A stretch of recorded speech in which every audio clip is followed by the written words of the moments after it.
Usted ha trabajado 30 años en la FAO y ha visitado más de 120 países. ¿Podría definir la magnitud del problema del hambre y por qué hablamos en su conferencia de tragedia-amenaza? La magnitud y la tragedia es enorme, porque lo que tenemos es que en estos momentos hay más de 800 millones de personas que pasan hambre, lo que significa que 17 millones de personas aproximadamente mueren como consecuencia del hambre y la malnutrición cada año, o sea, unas 40.000 personas al día. No es comparable a ninguna otra tragedia. Pero mientras en el futuro esto era un problema en el sitio donde había hambre, en África o en Sri Lanka o donde fuese, en un mundo globalizado e interdependiente como el actual, el hambre es también una amenaza. Él me decía, si el hambre fuese contagiosa no existiría, y estoy completamente de acuerdo.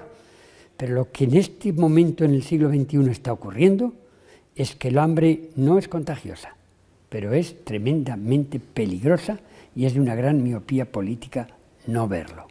El hambre y la pobreza son el caldo de cultivo en el que crecen lo que hoy consideramos en Europa los grandes problemas, en el que crece la inmigración ilegal, en el que crece la violencia internacional, en el que crecen las grandes pandemias que después van a llegar a Europa, como están llegando en muchas otras ocasiones. Nadie deja su país si se encuentra a gusto allí. Yo te puedo decir que gran parte de la gente que se viene en inmigración ilegal corre más riesgo quedándose en su país, él y su familia, que cogiendo una patera o teniendo que saltar unas concertinas.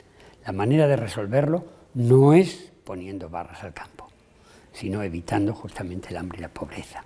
Es un poquito, si quieres, lo mismo con la violencia internacional, porque el valor de la vida humana en algunos de estos países es tan bajo, justamente como consecuencia del hambre, que es muy fácil inmolarse. No quiero decir que no haya locos, porque siempre los va a haber, pero esta es la gran realidad.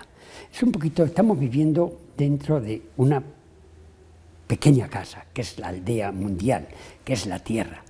Y hoy, siglo XXI, hay goteras. Y cuando hay goteras en esa casa, en la cocina, lo que está en peligro no es la cocina, llámale África si tú quieres.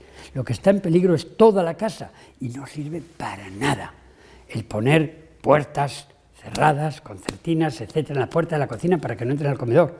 Si es preciso, van a llenar el Mediterráneo de cadáveres y van a pasar sobre ellos, porque no tienen otra opción. Hoy lo que tenemos que hacer es resolver el problema de la casa y considerarnos todos como ciudadanos del mundo. Mira, las últimas reuniones del G7, del G20, del Consejo de Seguridad de Naciones Unidas, por primera vez en su historia, han metido el tema de la seguridad alimentaria dentro del contexto de la seguridad mundial. Sin seguridad alimentaria no hay ni podrá haber nunca paz ni seguridad mundial. Por eso digo, en estos momentos no es una cuestión solamente de generosidad, de solidaridad, de caridad.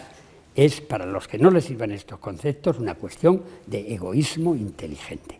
Pero al menos, por favor, seamos inteligentes. ¿Ha sabido que el próximo día 14 de noviembre tiene usted una intervención en el Senado sobre el tema del despilfarro de alimentos? ¿Es tan preocupante este tema? ¿Y qué medidas se pueden tomar para reducirlo o paliarlo?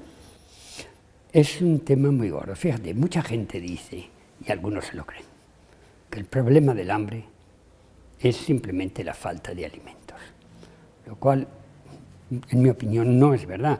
Hoy producimos, datos de la FAO, alimentos suficientes para alimentar el 60% más de la humanidad. Pero muchos de estos alimentos se pierden en el camino, otros van en otras direcciones.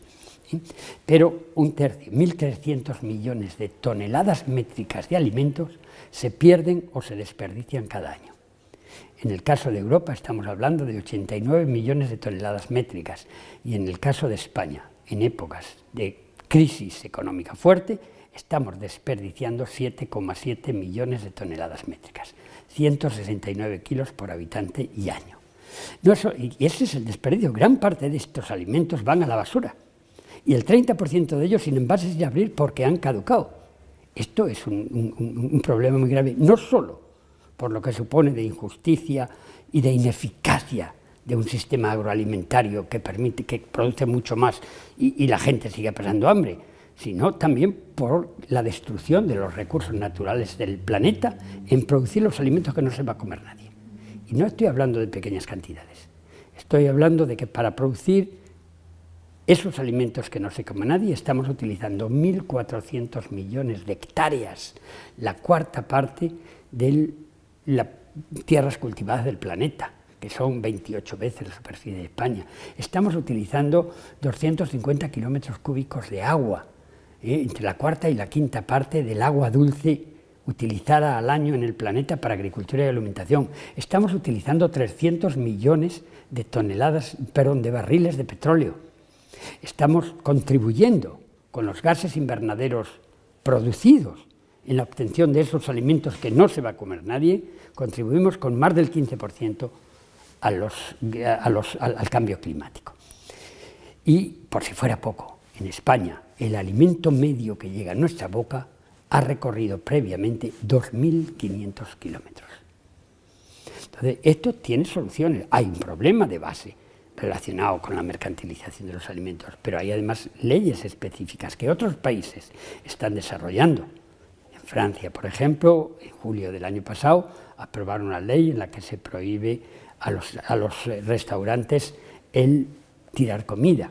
Para eso se les da otros cauces para la utilización de esa comida, y se les incentiva a los que lo siguen estos otros cauces.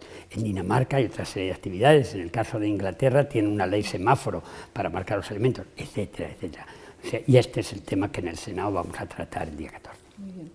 ¿Cómo cree que puede influir el cambio climático en la producción de alimentos? Y en este sentido, ¿piensa que seguiremos con los mismos cultivos y variedades que hasta ahora? No, la va a influir definitivamente.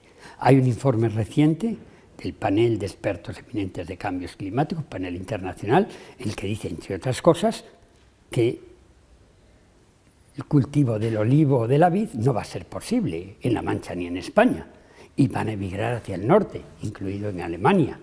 Y lo mismo va a ocurrir con muchos otros, aparte de que las inundaciones, etcétera, va a hacer que muchas tierras hoy cultivables van a dejar de serlo. Entonces ahí tenemos que pensar, en efecto, cuál son el tipo de cultivos que vamos a necesitar en esa situación y pensar en un enorme vivero, depósito de cultivos que hay en los que hoy llamamos cultivos infrautilizados. Fíjate, según datos de la FAO, a lo largo de la historia de la humanidad, el ser humano ha utilizado entre 7 y 10.000 especies distintas para su alimentación. Hoy estamos produciendo comercialmente no más de 150. Y solo 4 especies, el trigo, el arroz, el maíz y la patata, están contribuyendo con más del 60% a la alimentación calórica humana. Hay que pensar en otra serie de cultivos milenarios, hoy marginados por razones de que no le ha interesado a nadie, pues son cultivos que se han venido llamando cultivos de los pobres, entre ellos la quinoa, que hoy se revitaliza en Europa y en España, pero que durante durante siglos ha estado olvidada. La quinoa, la cañigua, la oca, el oyuco, el mashua, el arracacha, el tarwi, etcétera, son cultivos importantísimos de civilizaciones milenarias que de alguna manera fueron apartados cuando llegó una cultura dominante que traía otra serie de cultivos asociados a sus propios dioses y a sus propias creencias y a su propio idioma. Esos cultivos hoy son el gran vivero en el que tenemos que pescar.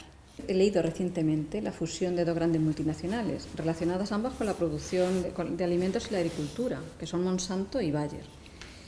¿Piensa que es este un caso aislado y en este sentido contribuyen estas fusiones a paliar el problema del hambre en el mundo? Ni es un caso aislado, ni contribuyen a aumentar el problema del hambre. Para mí es un caso claro en el que se ve el proceso que se está produciendo desde hace 50, 60 años en la alimentación mundial.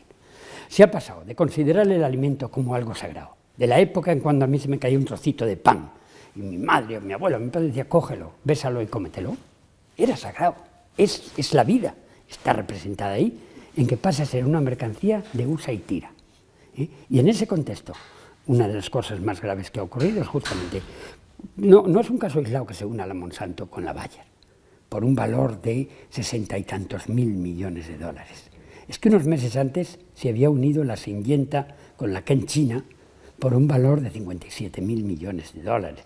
Y 1 año y medio, 2 años antes, se han unido la DuPont con la Dow por un valor de 70 y tantos mil millones de dólares. Y hoy, estas 3 grandes fusiones proporcionan el 70% aproximadamente de la semilla comercial en el mundo y más del 65% de los agroquímicos. Entonces, al final, el control de nuestra agricultura está en manos de un pequeño grupo de empresas. Y esto es peligroso porque una empresa, por definición, y no es una crítica hacia la empresa, va a tender a maximizar sus beneficios. Entonces, y ahí está, esto yo lo ligaría mucho con el tema del despilfarro de alimentos.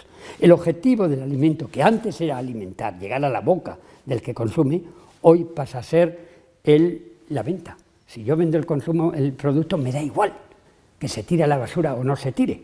Y en esa dinámica perversa es en la que estamos. Y por eso, desde ese punto de vista, esto incluso está quitando la libre competencia. Porque si tú tienes un pequeño grupo de empresas, cada vez menos empresas y cada vez más grandes las empresas, lo que tienes es no un oligopolio, estamos tendiendo a un monopolio. Ahora hay negociaciones entre estas empresas, la John Deere, para asociar también la maquinaria agrícola. Cuidado, esto es sumamente peligroso. Lo que hay que incentivar justamente es la producción local. Porque el alimento hay mucho, y hay de sobra, y está en el mercado internacional, pero no le puede llegar al que tiene hambre o al que lo necesita. Entonces, esto, una de las cosas es fomentar la soberanía alimentaria y la producción y consumo local. ¿Qué podemos hacer como consumidores y ciudadanos para contribuir a la seguridad alimentaria que acaba de mencionar? Mucho, porque en gran parte todo esto está ocurriendo porque nosotros, consumidores y ciudadanos, no somos conscientes, o al menos no lo tomamos en cuenta cuando compramos. El consumo, será bueno, será malo, pero el consumo hoy es el motor de la economía, con todas sus ventajas e inconvenientes que puede tener. Y los que consumen somos nosotros, cada uno de nosotros. Entonces, si tú eres consciente de que estamos tirando 169 kilos por habitante y año, es muy importante que nos sintamos corresponsables y desde ese punto de vista tener un consumo responsable que consiste en llegar al supermercado y comprar aquello que realmente necesitas. No, si no eres copartícipe del problema del hambre y de la pérdida de los recursos naturales asociados a la producción de esos alimentos. Eso significa esencialmente tomar conciencia de que el tomar la decisión no solo de la cantidad que compramos, sino de dónde procede ese alimento, qué tipo de sistema de producción lo ha producido, ¿es un sistema que destruye recursos naturales o es un sistema agroecológico y estable? Cuando yo compro esto o aquello, estoy incentivando un sistema u otro sistema. El consumir no es un acto inocuo, es una decisión política y como tal tenemos que actuar. Y quizá la mejor manera de visualizarlo es ser conscientes de que de una manera pacífica debemos de ser capaces de transformar nuestro carro de la compra en un carro de combate por un mundo más estable y un mundo más justo.